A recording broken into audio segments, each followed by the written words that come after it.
Good afternoon and welcome back to the post-lunch sessions of the Aravali Summit.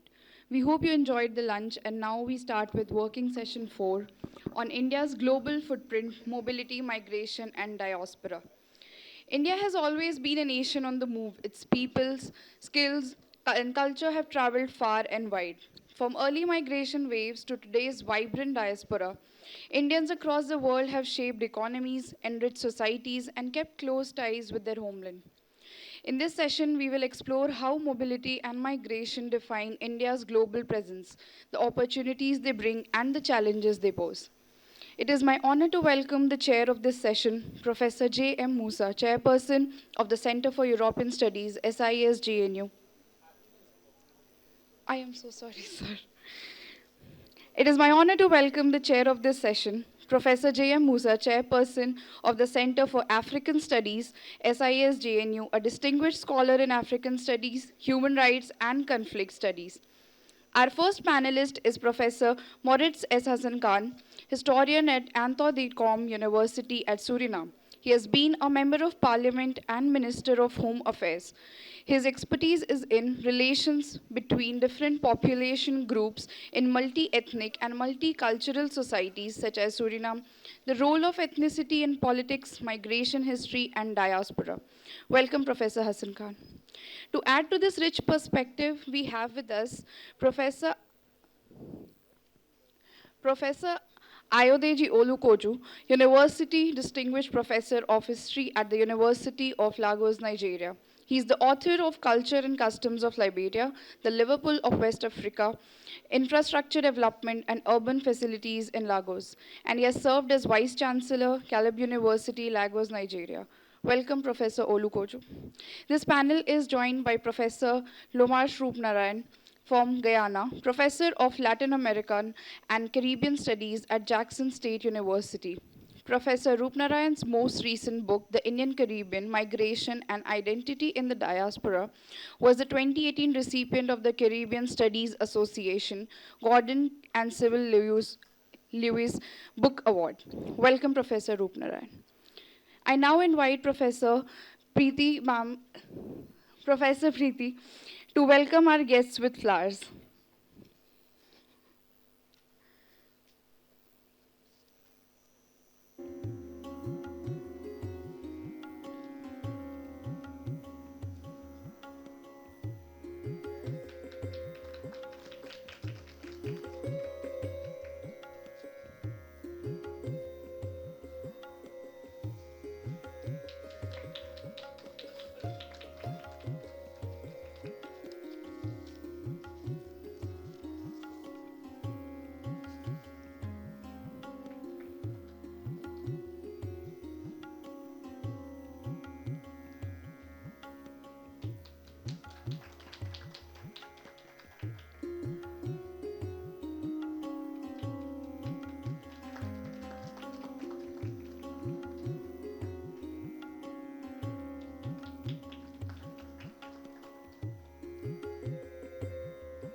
I thank all the panelists for having traveled so far to be with us today and for having accommodated us in their schedules. I now request the chair, Professor Moosa, to please take over the proceedings. Over to you, sir. Thank you. At the onset, I'd like to thank the organizers for having organized this phenomenal summit, which has brought in a diverse set of people, diverse backgrounds to look at the world order and how India needs to prepare for getting its rightful place in 2047. So we have a very rich panel, and we are looking at India's global footprint. Indians have always been mobile. They have been traveling since ancient times, Cholas, and right through. And they have, wherever they have gone, they have made their mark. And as Professor Amit was saying, that Shovan Ray was saying in the previous panel, that we are always good at making jugaad. We have been able to establish ourselves. We have been able to succeed in various different global settings. And we continue to go in various layers and various waves. And this is a continuous process. However, we are at an interesting point in history where global order is undergoing tremendous change, and mobility options and migrants are also becoming an issue of concern in many places. So with this, we have a very rich panel, so I will not take beyond this, and I will request the first speaker that we have to wrap up by around 4 o'clock. So every speaker can take 15 minutes, and I will have minimal intervention, and I'll request you to Professor Hassan from Suriname. He's an old regular visitor to JNU and a professor with enormous, experience in as a statesman, as a politician, as a community leader, and as an academic. So please, 15 minutes, sir. Thank you. Thank you. Thank you very much, and I want to thank the university for inviting me. And when I got the invitation, it was not very clear for me about which topic and which questions I had to answer in my presentation, but I understood that I have to give an outward looking, from outside looking. And first of all, I am a historian of indentured labor. You know what is indentured labor? And I think it is good to know for you that I am a grandson of 4 indentured laborers. My Nana and Nani came from Basti, and my Dada, Aja, grandfather from father's side, came from Rewa, and my daddy was from Bhagalpur. So I am a real Hindustani, you can say. So let me say the following. As the chairman said, India has experienced migration from old times, and that is very true. What we have now in many countries, what we call older diaspora, older Indian diaspora, and the newer diaspora. The older diaspora was before, let's say, the beginning of the 20th century. That is long ago, but the most known one is the diaspora from the indentured labor migration. That is after the abolition of slavery in the British colonies in 1833, French colonies 1848, and in Dutch colonies 1863. I'm from Suriname, and in my country, slavery was abolished in 1863. So after abolition of slavery, indentured laborers were brought to all those countries, first to Mauritius, then Guyana, Trinidad, and other countries in the Caribbean, and later on also in South Africa and Fiji. So the experience what we have, I'm focused more on the older diaspora. They have now the status of OCI, Overseas Citizens of India, previously PIO. And you have the newer diaspora, who are also known as NRIs, that is non-resident Indians. The older diaspora, that is an interesting story. They were free migrants, but also what we call unfree migration of them. They didn't know where they were going. They had heard about Trinidad, that was Trinidad. Suriname was Sriram this, and so on. And they heard a lot of good, positive things about the countries of destination, so they were very glad to go to improve their situation. And although they were not always glad with the situation there, about 3/4, 70% of them stayed in the countries where they were brought to. So we are descendants. My colleague here, Lomarsh Roopnarine, is also a descendant of indentured laborers from Guyana. So they, after the indentured labor, they stayed there, and what we have seen also that the contact with what we call the mother country, they lost almost all of them, they lost contact with India. About that, I will say something later on. And they settled there, they had their own development in countries where you had the descendants of slaves. So they were members of multi-ethnic societies. That's very important for us. And it's only one of the many population groups. You had the descendants of the slaves, what we had in the Caribbean, also what we called indigenous people. They were also called Indians, in the Caribbean at least. And in Fiji, you had also other indigenous people that had also its impact on the position of Indians in the different countries.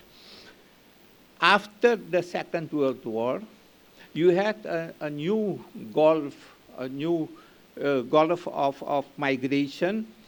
People from India went to other countries in large amounts, to the United States, UK, other European countries, and that they are the new diaspora, because there's a new period, and they left India.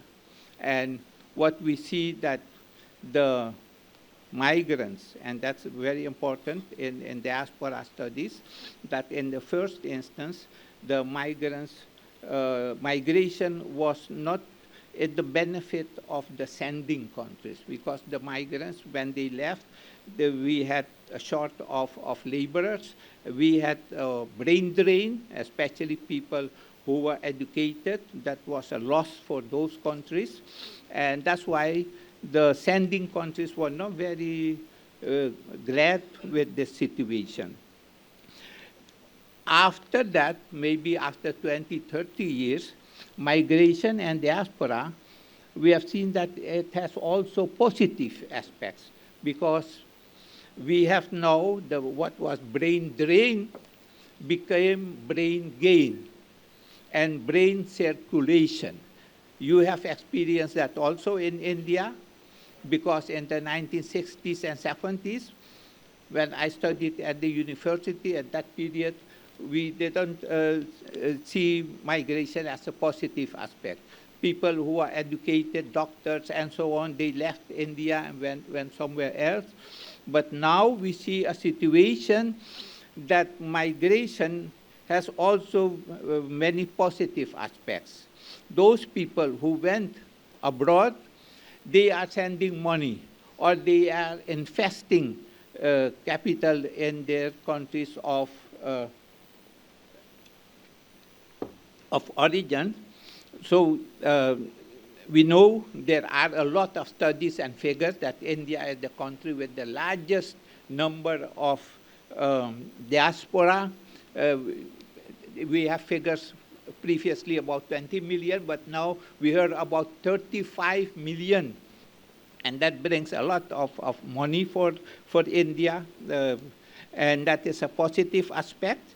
And we see also that they are educated in the Western countries, and then they make their knowledge available. Other thing is that, for instance, for Western countries, for United States, Canada, UK, you have a lot of educated people who are migrating from here, going outside. And that's why they are welcome, for instance, in the United States and in other countries also.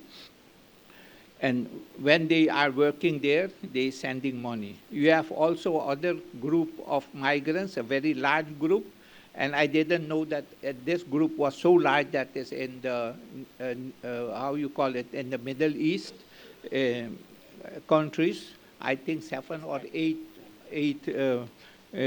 million people, and they are sending also money. One difference between the people in the Middle East and the other migrants is that the people in the Middle East are not allowed to get nationality in those countries. So they have to come back and then they go again to the Middle East and bring and send money, etc.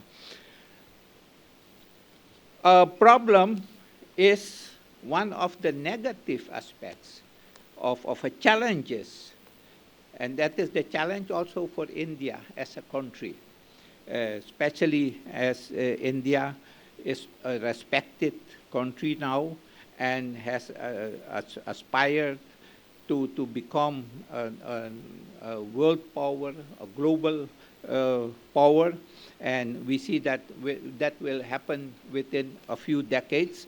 And India is not the poor country that the image people have in other countries, that India is a very poor country, that the people are poor and so on. But the India of 30 years ago is not the India of 2025.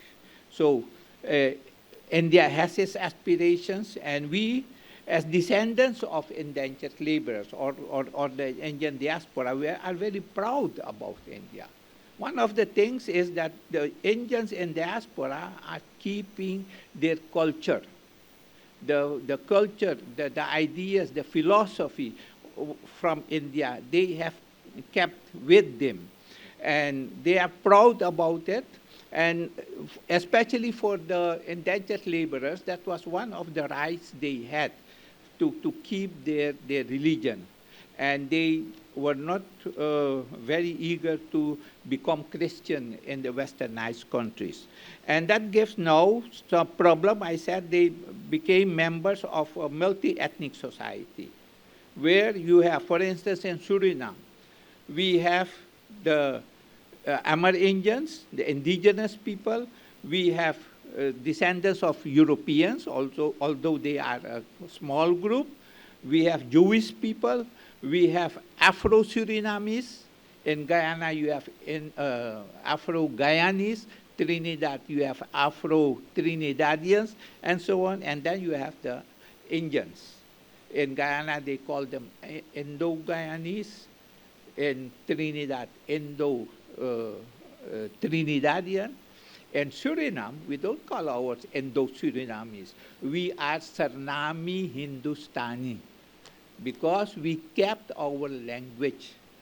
That is a difference with Trinidad, Guyana.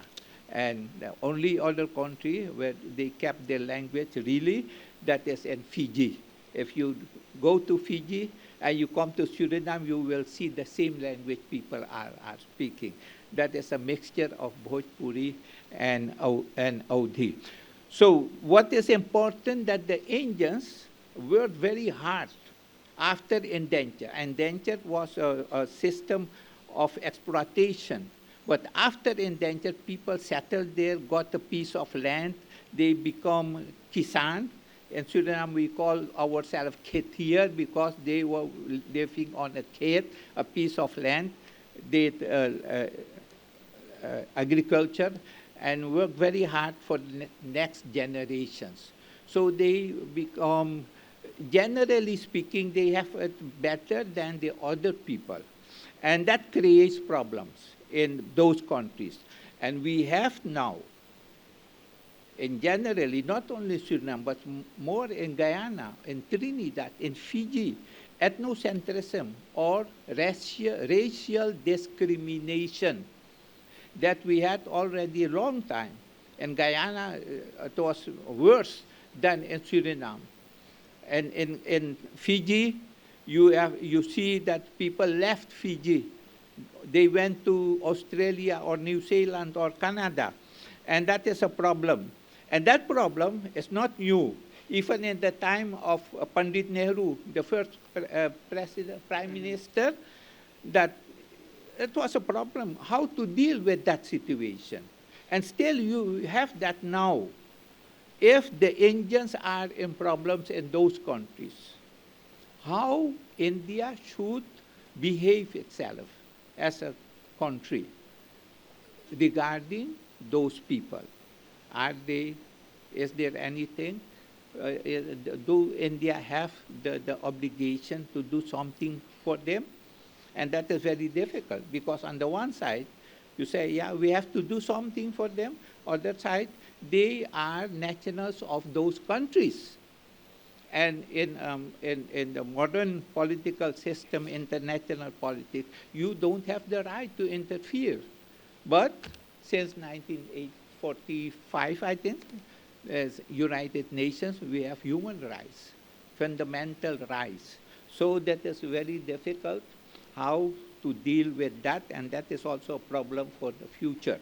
Uh, Although in Suriname and Trinidad, Guyana, we say the people who stay there, they say we are nationals, we are citizens of the country where we are born. Yeah? We are born there, we are citizens of Suriname, citizens of Trinidad, and so on. We have some rights in India as OCI and so on, but we are citizens of Suriname. At the same time, मेरा दिल है हिंदुस्तानी.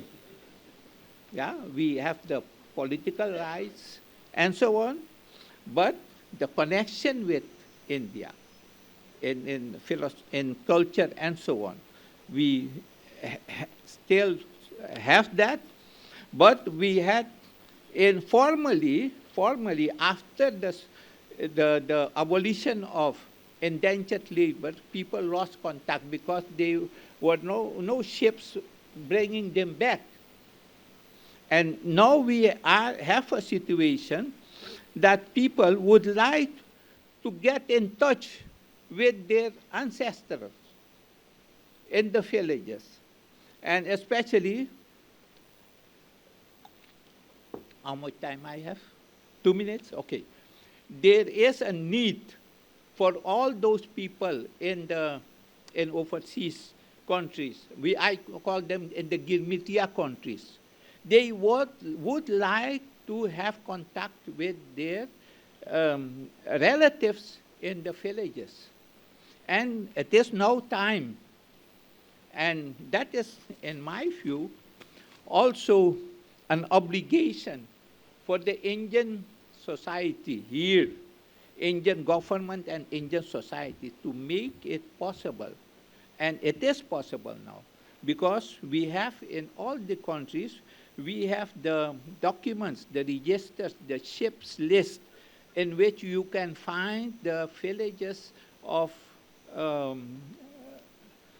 from where they came, villages and districts and so on.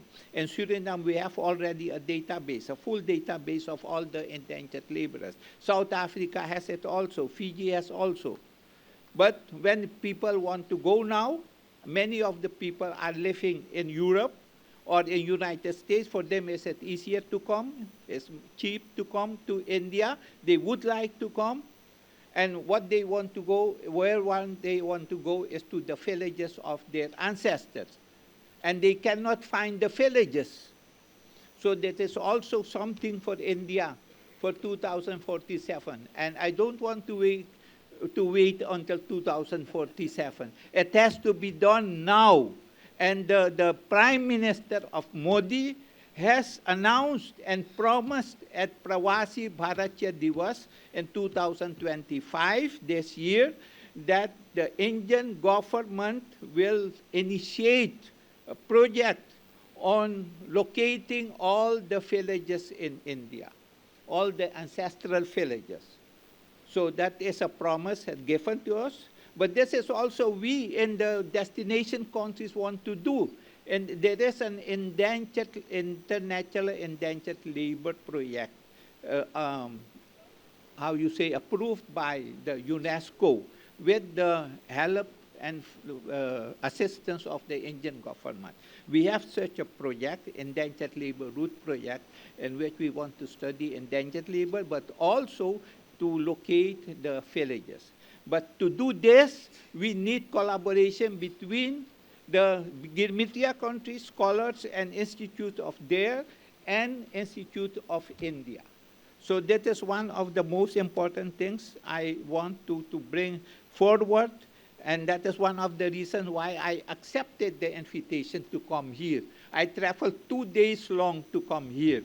So, but that is one of the things, and I'm very grateful to the JNU that I got this opportunity to do this. Other thing is also that related to that is also study, research on indentured labor migration, study on diaspora studies. In India, during a long time, there was almost only interest in the study of the newer diaspora, the NRIs, that is Indian diaspora. They didn't know that there is also indentured labor diaspora. And I'm glad that Prime Minister Modi said that the government will promote the study of indentured labor at Indian universities, and that institutes shall do research in this field. And that is also a dream for us in the destination countries, that together with Indian scholars. And that is a piece of Indian history. Migration is also Indian history. It's not only the history of the people who went away, but also the history of the people who were was left behind. Because every descendants in the destination countries have missing 100 relatives in India. And that is a piece of history for India. So I give some tasks for India to do in this field. As a scholar, I'm not a politician, and that we will do something that is at the same time a request from my side. I said I'm an indentured labor historian. I've worked long at the university. Although I'm retired, but I am planning to do research until my death, until my last,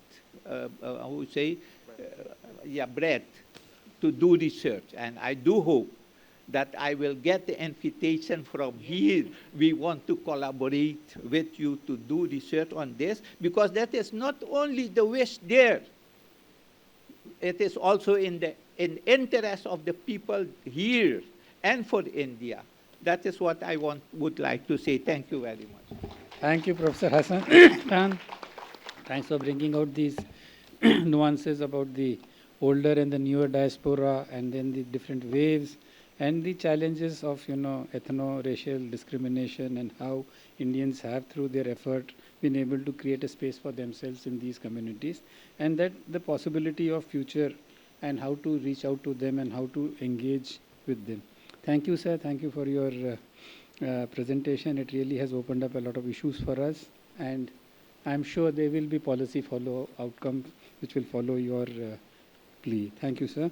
Now I would request our second speaker, that is Ayodeji Olukoju. He's a distinguished professor of history from University of Lagos. He will be speaking. I will request him to 15 minutes, sir. Thank you.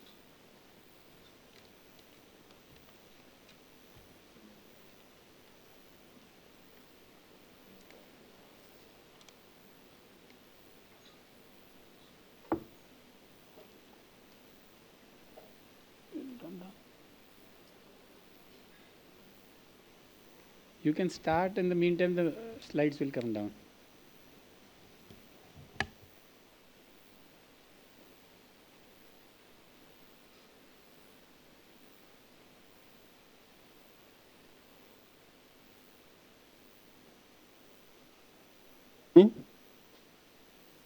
Okay, so good afternoon, ladies and gentlemen. I want to say that I'm delighted to be here, and my panel is actually the first feedback panel that we're getting at this summit. Since yesterday, we've been an echo chamber. We've been hearing Indian accents. So today you have 4 different accents on this table. And my accent is authentically African, because those 2 other gentlemen are Indians in diaspora. So I'm bringing something quite different to the table. So let me begin by thanking, sorry, my slides will come up now. Let me begin by thanking the organizers of this summit. I can't name them all, but permit me to mention Professor Amitabh Mathur, our host, very, very kind of you for asking us to participate in this historic summit. Those that I communicated with in the course of my visa application and other things, Professor Priti Singh, Aprajita, and of course I want to thank Professor Ajay Dubey, who I think is represented here by Dr. Rajneet Gupta, who took me around the city yesterday. I'm very, very grateful indeed. And I want to thank my good friend, my younger brother, Professor Olutai Additional, who was here, who obviously provided the link between me and JNU. It's a privilege being here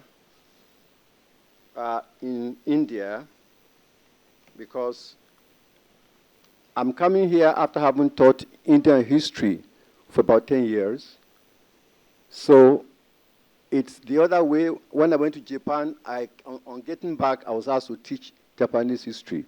But here I've been teaching Indian history, so I'm here in India, and it's been a very great pleasure mixing the theory that you find in books with the practical experience of 1 or 2 hours in the city of New Delhi.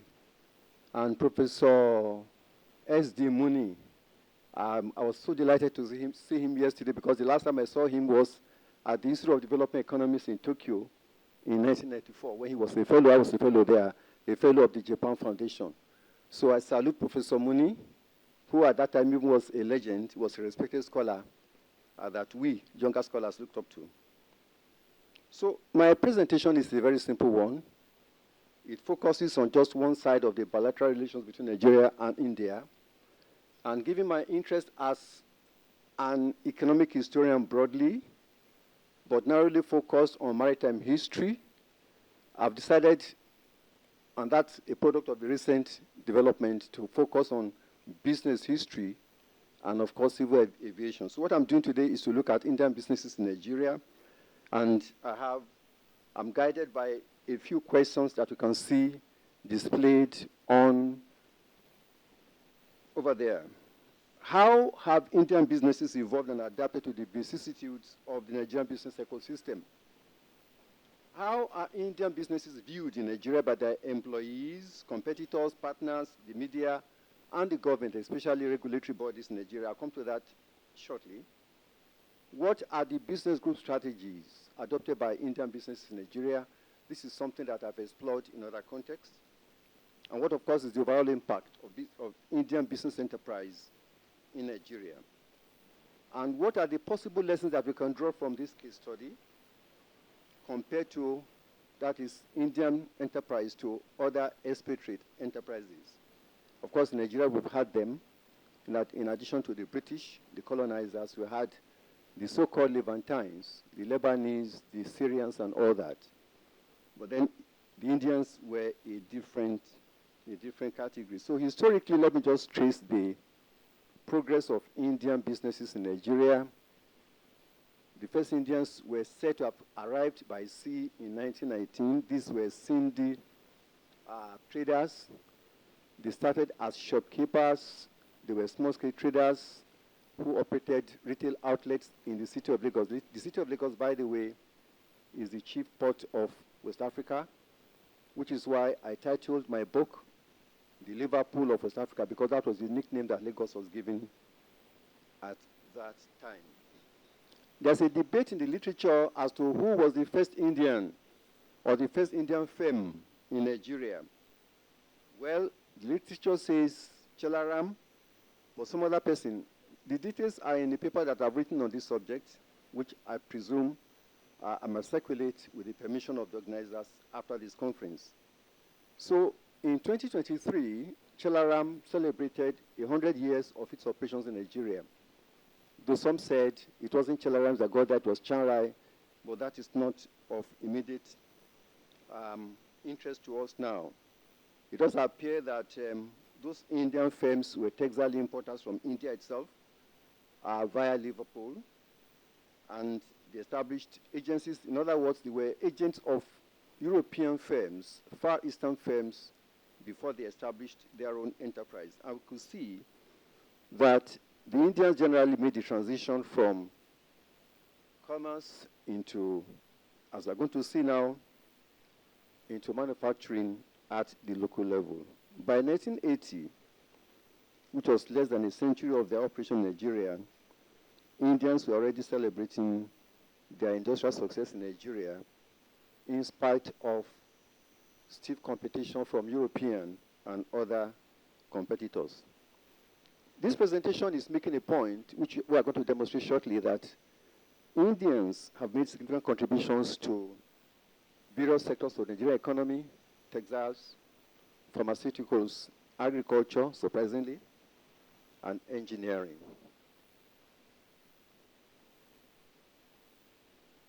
Today in Nigeria, some Indian businesses have established brands. Popular brands among them, Indomie noodles. We have Dana Plastics, and by the way, as I'm going to show shortly, Dana is also into aviation. We have Spa Supermarket, we have KM Automobiles, and I just mentioned Dana Air. And people on the street easily recognize Indian brands: Tata in automobile, Dana in aviation, in pharmaceuticals and plastics, Airtel. In fact, I have an Airtel SIM card here in my handset, and that has been since, I think, 2001 or so. And of course, Kewaram Chenrai, which has moved, has diversified into other areas from the basic enterprise of textiles. But the point to stress here is that Indians have made the most significant contribution to the Nigerian economy in the pharmaceutical sector. I will not quote what I have in my paper, because I'm not here to be the mouthpiece for Indian enterprise. But there is something that somebody has said about Indian enterprise in the pharmaceutical sector, which I think you might like to read. Of course, I'm already doing PR for my paper. So when the paper comes out, you're going to see that statement, which I would like to quote here before an Indian audience.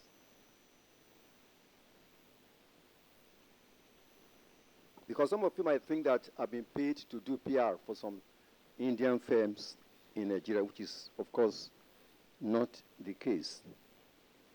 Most Indian firms, I must say, have complied with regulation, but then some of them have defaulted, and I've come to that shortly. Indian firms, of course, have faced a series of challenges over time. The country, as you know, is a third world country with infrastructure deficit. The cost of doing business is great, it's high. We've had our own incidents of political turbulence. We've had issues of foreign exchange turbulence and difficulty of remittance by foreign firms based in Nigeria. And of course, we are plagued by frequent policy somersaults. In recent times, the currency was massively devalued with terrible consequences for foreign firms based in Nigeria. Later on, I'll tell you what the Indian firms did, because somehow they managed to survive it. Those are the flagships of Indian business in Nigeria. They are not arranged in order of importance or power, but just arranged in the order of, currently now, the antiquity of the operations in Nigeria. We have Dana Group up front there. It is into various sectors: plastics, steel and allied products, surgical, shipping, and real estate. You have Chi Limited, and that's in that section of the economy called fast-moving consumer goods. Their focus is on dairy products and beverages. You have the very popular Indomie. The Indomie noodles is a product that is quite popular in Nigeria, especially among school-age children. I don't know what happens in this country. We have the Ati Group, a giant in the retail industry. We have Tata, of course, very well known. But the one that is of interest, of course, to the average person would be After Food, Medicare, and this is where this specialist diagnostic service provider has come in to make a great difference. Again, I want to just highlight the Bharti enterprises because of Zain, as I just mentioned. What is important about Zain is that in 2019, Airtel Africa, which was acquired by a branch of the Zain Group, of the Bharti enterprise, was listed on the London and Nigerian stock exchanges, capitalized at 3.1 billion naira in London. And I'm telling you, that is not something mean.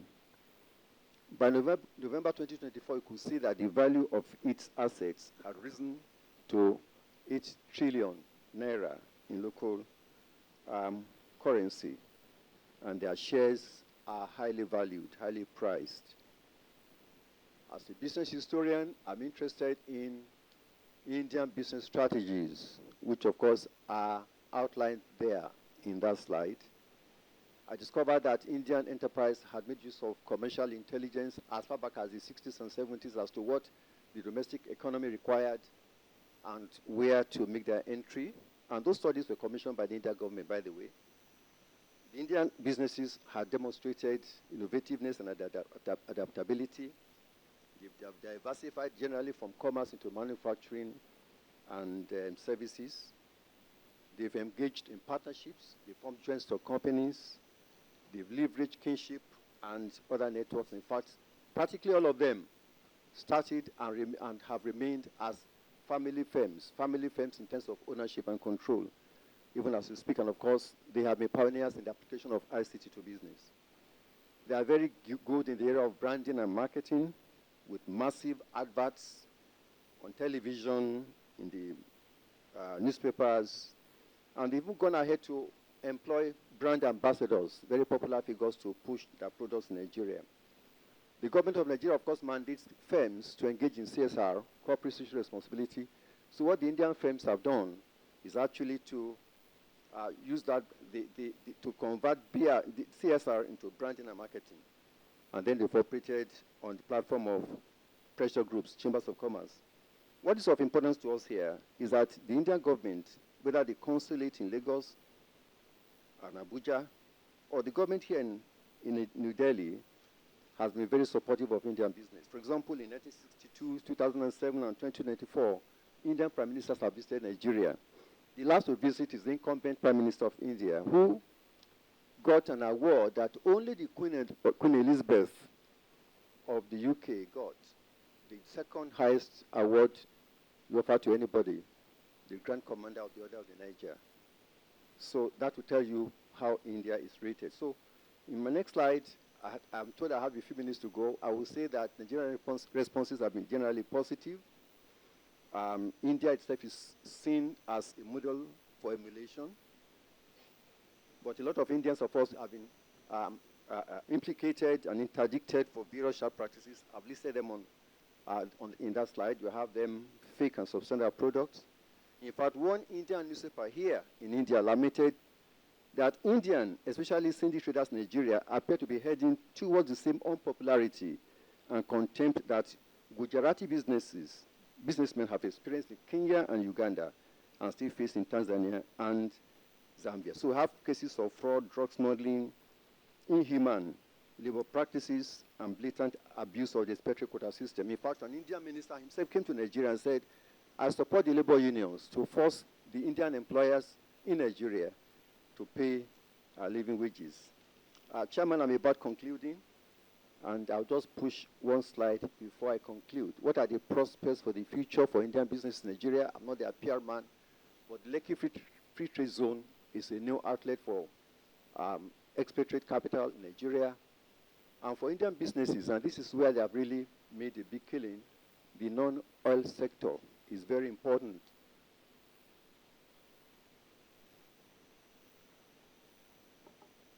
I will say that the Indians, of course, have invested in agriculture in Nigeria, in solid minerals and light industries.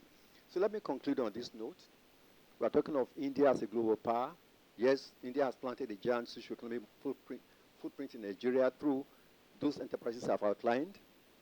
And it has been a multidimensional impact that Indian firms have had in Nigeria.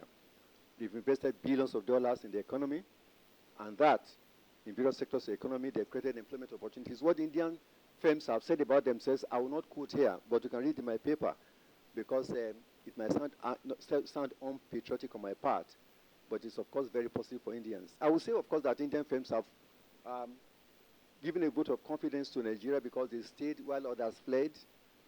How they survived it, maybe that's the subject we have to pursue subsequently. They have assisted Nigeria in diversification into non-oil sectors. I'll give credit to them. They've introduced new products and technologies and have contributed to food security in Nigeria. I will say that for sure. But then there's the huge trade imbalance, because if we were to remove all exports from Nigeria to India, the trade imbalance is quite huge. So it's a problem that we're facing right now. But there's the elephant in the room, and I conclude on that note. And it's a question that I want to pose maybe to this audience and to others who may be interested in pursuing that lead. And that is this. Is India, like South Africa or China, implementing a global South neo-imperialist agenda through its expatriate business community? That's not a question for me to answer. It is probably a question for the audience before me to ponder. Thank you very much. Thank you, Professor Olukoju, for bringing in the Nigerian, Indian business presence in Nigeria and the strategies that they follow and the challenges and the future prospects that they see and are possible. And at the same time, a very loaded question at the end. I'm sure all of us will think about it. This university stands for critical analysis, and I'm sure they will take up this challenge of yours of whether seeing Indian businesses are following possibly neo-colonial agenda. And I'll leave it up to people to think. But now I'll request our last speaker, Professor Lomarsh Roopnarine, from the Professor of Caribbean and Latin American History from Jackson State University, USA. Yeah. I take it that you can hear me in the back. You have to on.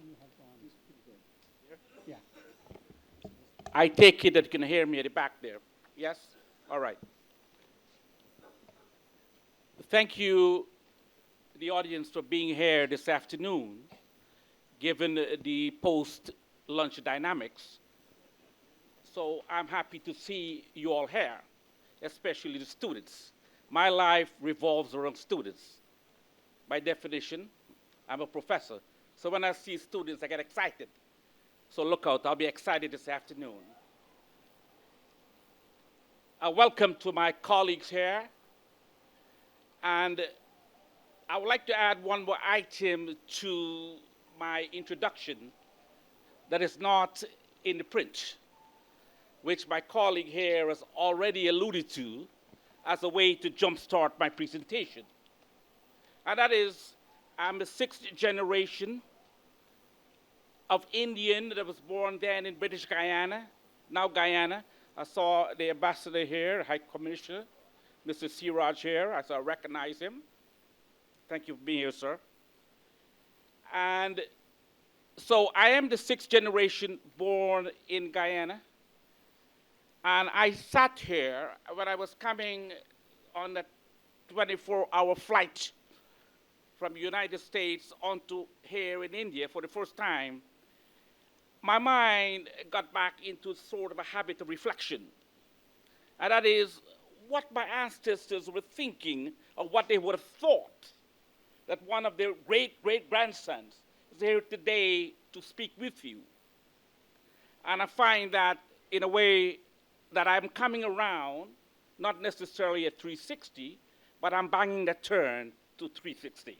So I'm happy to be here in this forum, and I thank all the organizers, and I know the protocols are established. No point repeating that. Now, I'm not going to embark on a journey here that's based on emotional, historical connections, meaning that my colleague already talked about the indenture system as a way of mobilization and a way as providing labor in far-flung colonies, European colonies in the Caribbean, Guyana, Trinidad, and Suriname, which these migrants turned settlers helped to resuscitate the sugar industry, which would otherwise collapsed. I'm not sure if that's recognized in this part of the world. If it's not, I hope it's recognized someday, okay? But what I want to talk to you about here today is India's soft power in Latin America and the Caribbean, more so Caribbean because that's my forte. And in the global south. In the past 2 days, I've heard quite a bit about the global south. I'm not comfortable with the terminology, but I'm not here to revolutionize that either. But something the young minds around here, I'm not comfortable with the global south. I think it's a derogative term, but that will deviate me from the topic. So I will share 4 fundamental points about soft power. Soft power doesn't mean my presentation can be soft, as you can tell. And the first one really is to define the soft power very quickly, and then provide some historical background to soft power in tandem with my topic, and then look at soft power, how it has evolved, not only up to 2025, but where it's going. And then I will look at some of the impacts and influences of soft power, which I believe it is needed at this point of trouble. I mean, for the last 2 days, I live in the United States. I work in the United States. I feel what's going on in the United States. But I'm not in those panels, so I'm not going to talk about that. I think it was good, but some of the things were off.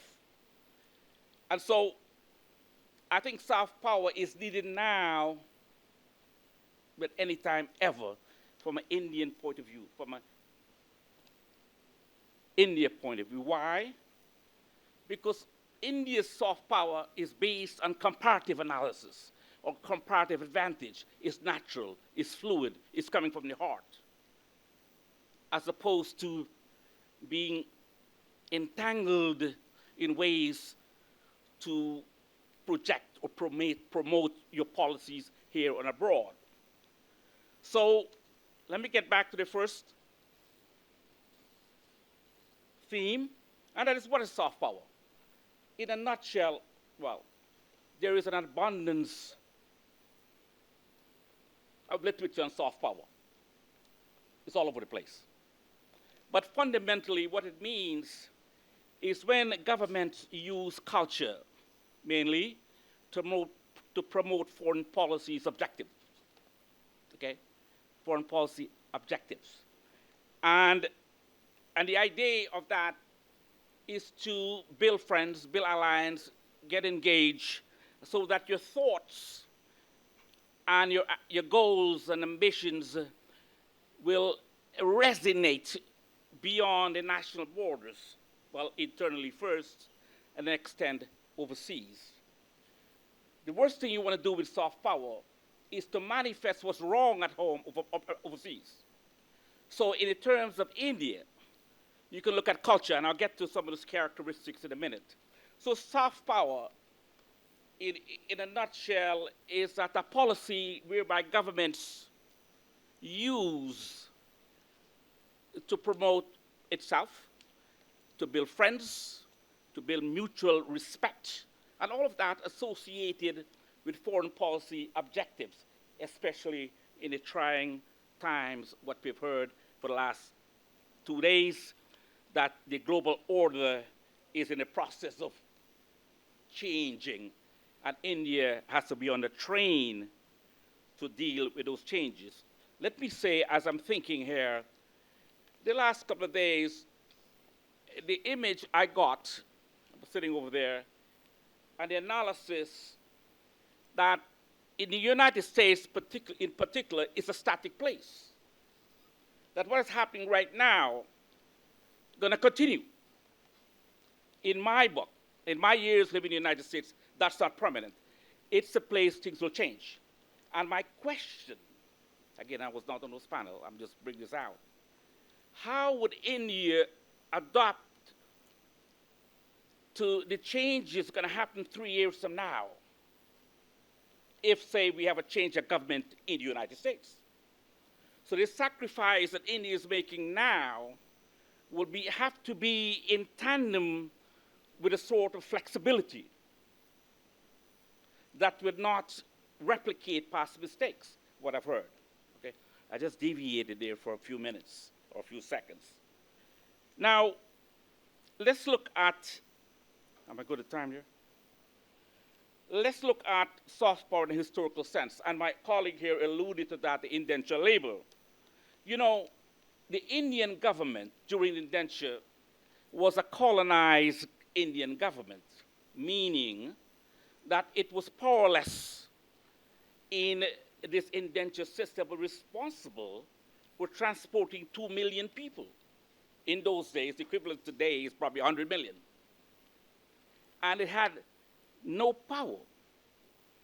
And so it took a sort of a benevolent neutrality position. And one can say that's equivalent to soft power, okay? But in that process of taking a benevolent neutral position, things happen on the other side of the Indian Atlantic Ocean, where Indians themselves, the indentured Indians themselves, they were creating soft power. Let me repeat this. They were recreating soft power without little or no connection with the Indian government. And that is yet to be recognized in the historical narrative of soft power as far as India is concerned. Now, so then during the indenture period, the colonial period, soft power was kind of weak, uncoordinated, and on both sides of the Indian and Atlantic Oceans, soft power was developing in a sort of a silo fashion. In the Caribbean, for example, and in India. But there were never really any meaningful interconnection. But remarkably, on the other side, in the Caribbean, these people were creators of soft power, given that they were in a labor system that provided a little bit opportunity for upward social and economic mobility. Yes, that it happened, but many of them became victims of that system. 5 minutes? All right. I'll make this short, 5 minutes. Let's get to the impact and influence. Now, Bollywood.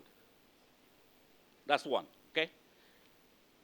It will amaze many of you here that if you've gone to Guyana, Suriname, you will see how much people there, the Indian diaspora, attracted to Bollywood, and they have little knowledge, especially in Guyana, of the language. They will go and see these films without little knowledge of the language. They will also dance to the Indian music without understanding the meaning. That's remarkable. Ask an Indian here to dance to a Japanese song and see what happens. They won't do it. So what I'm trying to punctuate here, those are some aspects of soft power. And I'll just mention a few. Of course, cricket. The West Indies are taking a beating right now, but it's a B team. That's not the West Indies A team of the 1970s. Okay? And of course, classical music, culinary, food, like out there. The Indians in the Caribbean love curry chicken. So those are some of the things that were transferred here into, from here to the Caribbean. All right. Let's get to some other areas of power. And some of this was mentioned already, but I'm going to just list it because I don't have the time. One, India is a champion of the Global South. There are 134 countries in the Global South. Can you imagine that? There are 195 countries in the world, thereabouts. And India has this sort of a lead over these 134 countries. Just imagine that, okay? Then you have the idea of bilateralism, multilateralism, non-interference, promote trade and technological assistance, scholarships. Some of this is already mentioned. I mean, I wrote this paper like 2 weeks ago, so it gelled into what other people are saying, which makes me feel kind of good. Now, accomplishments. I got 1 minute left or two? Two, okay. India is a friend of the world. Not many countries can say that. The voice of the Global South. The bridge between East and West. Independence in world affairs. At least they're trying to achieve that. Participation in international forums. There are many. Commitment to regional security. India has not gone to war since the 1970s. That's remarkable. And as far as I checked a couple of days ago, India is seeking a seat in the United Nations Security. There are some challenges, okay? One, the Standing Committee in 2023 examined the soft power in Latin America and the Caribbean, and they came up with 4 ideas or 4 recommendations. They say it's not well structured, it's not well organized, that's soft power now. They need more resources. The minister, external minister, talked about expanding the embassies. There should be more embassies in Latin America and the Caribbean. And finally, assessment. They want assessment. You cannot understand performance unless you have an assessment. You guys in education, you know that. And I'll stop by saying this. There are 2 countries in Latin America, Caribbean, India will have to compete with. United States and China. I'll stop there. Thank you, Professor Roopnarine, for bringing in a very interesting dimension of India's soft power, the challenges that we face in the Caribbean, and also sticking to time. I would like to thank all the speakers. We can have a Q&A. We can have a 5-minute is there for Q&A, so 2-3 questions. The organizers had planned to give you half an hour extra, but Yeah, it was to start half an hour early, so we had to compress it. Yes, please.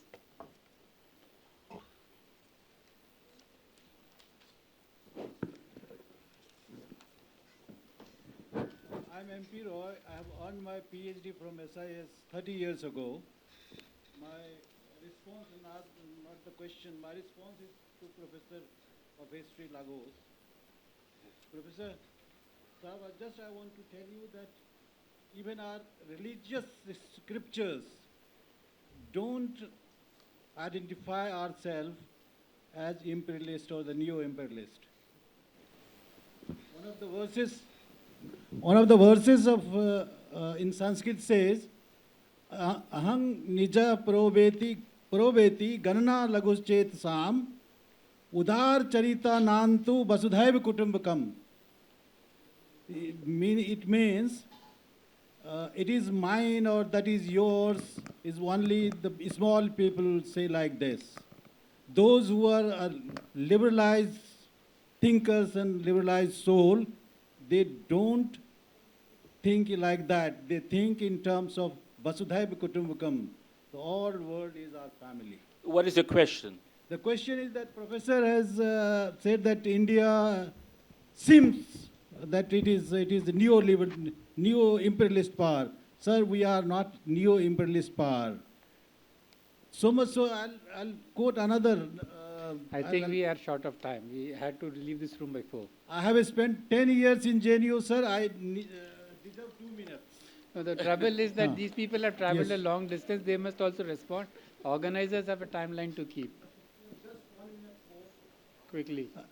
Professor, You I can just ask want your to tell question you, if there is a pointed question. Our religious scripture says that if you cross an ocean, that is a sin.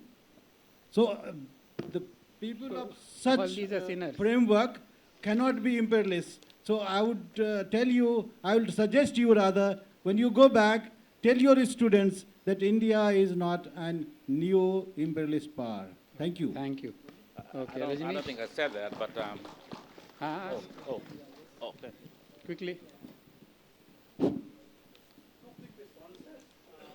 We are 1 minute left. Yes, in 1 minute. They also have to be given time. Yes, Professor Ayodeji, I think it's regarding your remarks, it's the nature of the business to make a profit.